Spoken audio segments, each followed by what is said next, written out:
qui d'entre vous est dans la même situation, c'est-à-dire qu'il dort dans un sous-bois en précarité absolue chaque nuit? Levez la main. 330 000 personnes dans la rue aujourd'hui, alors qu'il devait y avoir plus personne à la fin de 2017.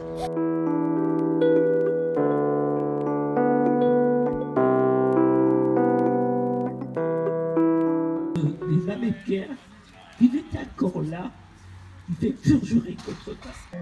Comment on peut les aider, parce que c'est un quartier qui est très ouvert et qui est à la fois très fermé. Les gens ils vont rester dans leur misère et ils vont pas tellement en parler.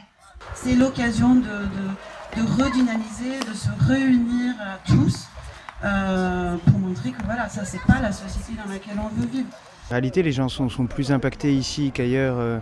Tu le vois très bien quand tu distribues des petits papiers contre la vie chère. Peut-être aussi des personnes qui sont moins présentes, ou en tout cas moins très présentes dans les mobilisations sociales, mais moins en avant. Là, c'est important qu'il y ait une tribune pour ces gens qui n'ont pas assez la parole.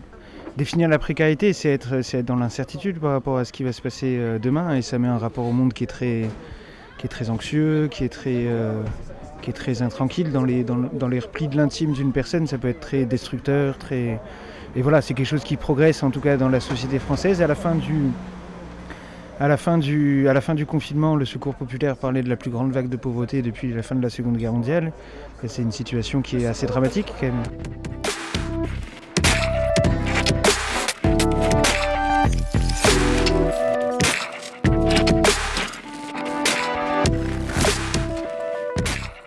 En gros, c'est une criminalisation et une stigmatisation des gens qui sont en difficulté sociale. Donc pour répondre à ça, on a décidé de recréer le comité droit au logement.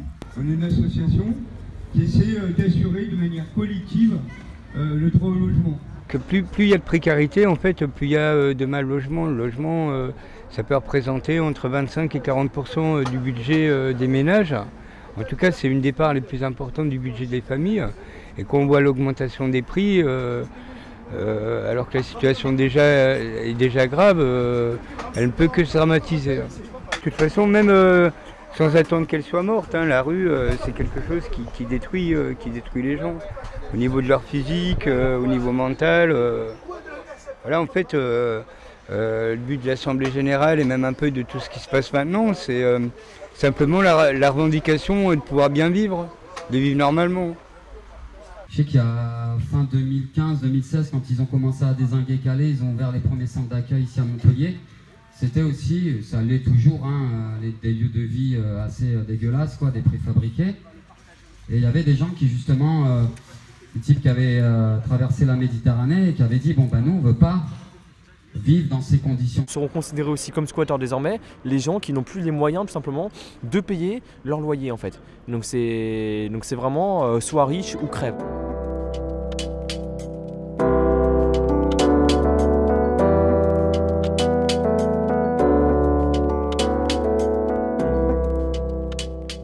Je m'appelle Anaëlle, j'ai 26 ans et je suis infirmière et je suis aussi bénévole dans une association qui s'appelle l'AJAP.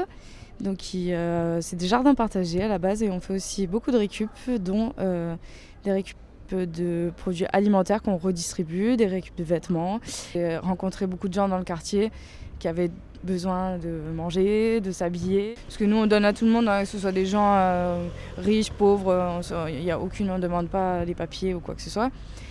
Et maintenant, depuis peut-être un an et demi, on voit qu'il y a énormément de personnes qui viennent récupérer. C'est presque la baston pour avoir des produits. Donc c'était des personnes qui étaient dans la classe moyenne, pas forcément les plus précaires, et qui ont de plus en plus de mal à se nourrir. Et aussi qui ont du mal à avoir accès à des produits de qualité. Je suis sûre que l'inflation, ça a bien fait augmenter le problème. C'est pour ça qu'il y a plein d'initiatives à Montpellier et dans la France entière pour pallier à ce problème. Je pense à la caisse alimentaire commune, qui est une initiative donc nationale avec plusieurs lieux d'expérimentation.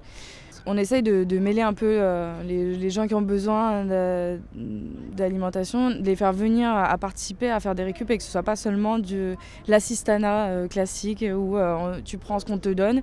Donc l'idée, c'est de faire participer les gens.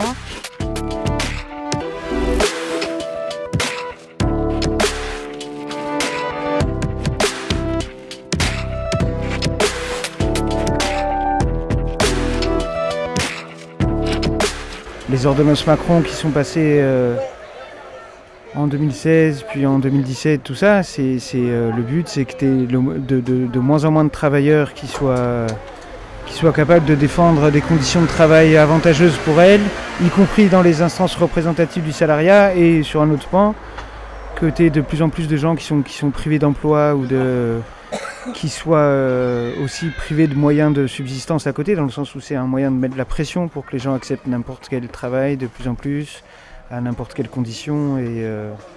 Donc oui, c'est un projet de précarisation généralisée de la population. C'est très net chez les jeunes générations. On le voit qu'on n'est pas élevé non plus dans le même credo. En fait, il y a du boulot en soi, mais le truc, c'est à quelles conditions en fait. Et c'est ça que les gens, ils ont voulu revendiquer à ce moment-là, quand ils ont critiqué. Il suffit pas juste de traverser la route, c'est plus compliqué que ça en fait. C'est quelqu'un, et on le sait, tout le monde le sait, quelqu'un qui est noir ou qui a des origines, voilà, on va dire non européennes, qui habite à la Paillade, on sait pertinemment que ça va être beaucoup plus dur pour lui de trouver du boulot en fait. Donc, depuis 1984, où il y avait un titre de 10 ans qui permettait une certaine sécurité pour les étrangers, parce que ça leur permettait de s'intégrer plus facilement dans la société par rapport au travail et pas être obligé d'accepter n'importe quel travail.